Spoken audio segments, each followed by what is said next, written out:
Welcome to this little mini masterclass all about nature and ecology writing. It is a big genre and it goes back a long, long way, so there's a lot to say, but this is just a little introduction, just to whet your appetite and to get you feeling that you can write about nature, you can write about ecology. And I can tell you, when you get started, it's such an amazing learning journey.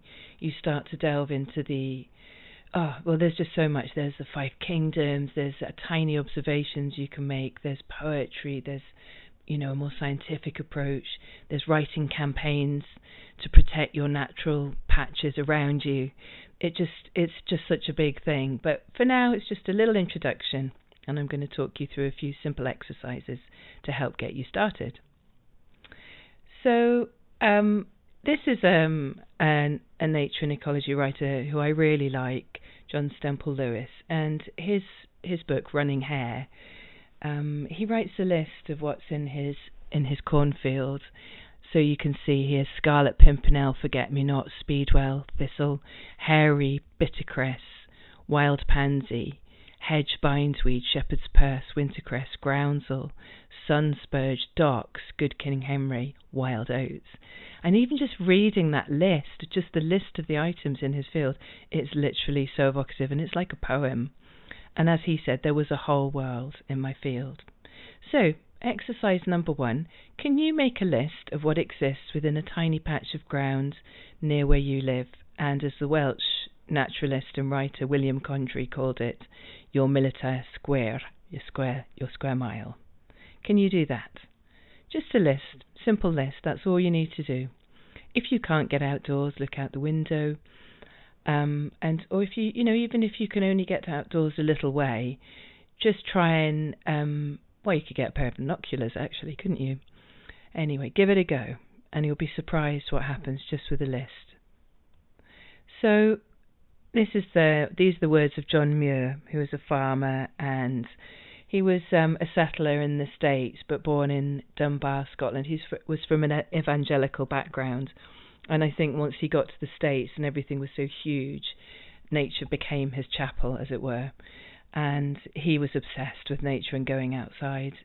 He only went out for a walk, but decided to stay out until dusk, as he found going out is really going in.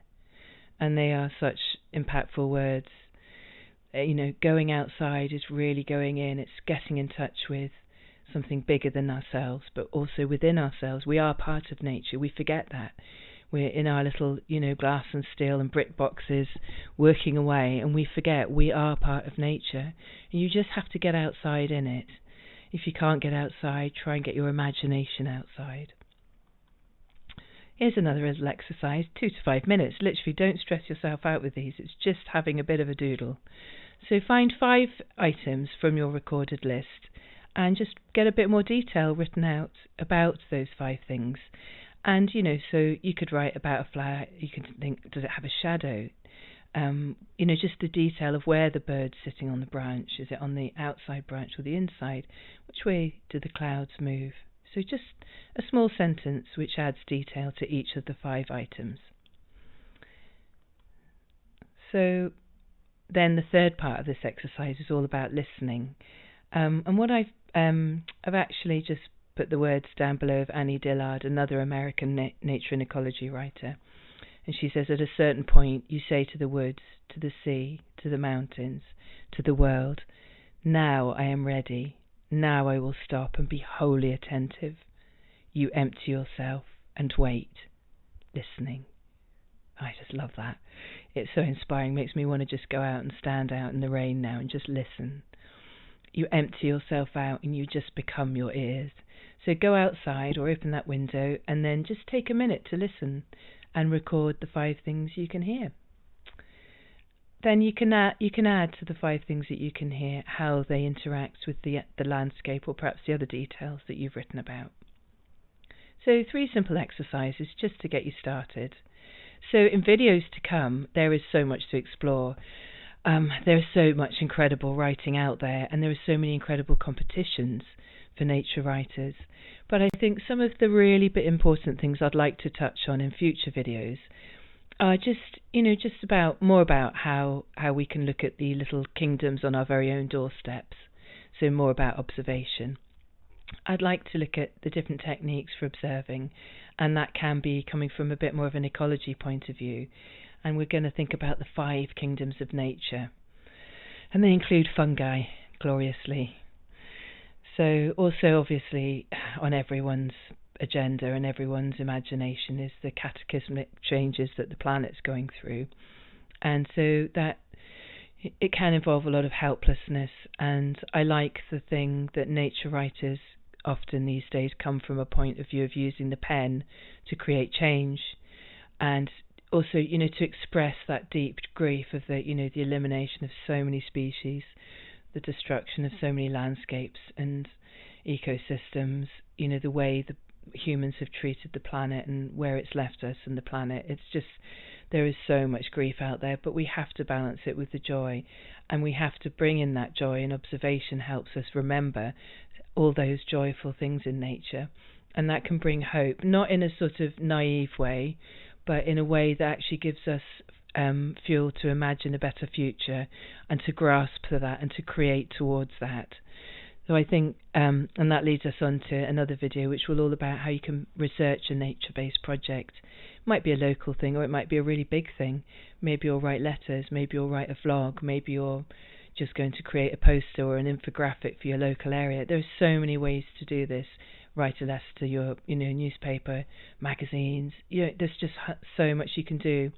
There's some fantastic examples of landscapes that have been protected and rescued just purely through people writing about them and bringing it to the attention fully, the history of those places. A bog may just seem like a grubby piece of land that could be ploughed up and made into a car park, but if you can find the folklore stories behind it, the ancient medieval tales about how that land was used, who lived there, and then you look at the biospecies and the whole, just the plethora of incredible life within that patch, and you bring that to life with poems and old stories and people's narratives, people who've lived nearby. It can help protect a place, and it's just we cannot give up. And I do believe in the power of the pen to create change. And then moving on, at some point when we're ready, we'll have a go at poetry, and maybe illustration combined with prose, and we can bring them all back to the 5 kingdoms and see how that goes. So there's a lot to do.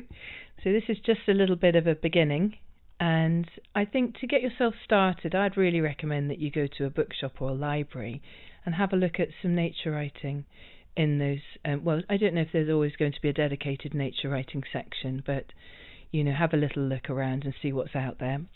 And the prize winners for previous prizes and ongoing prizes are really such an amazing place to start.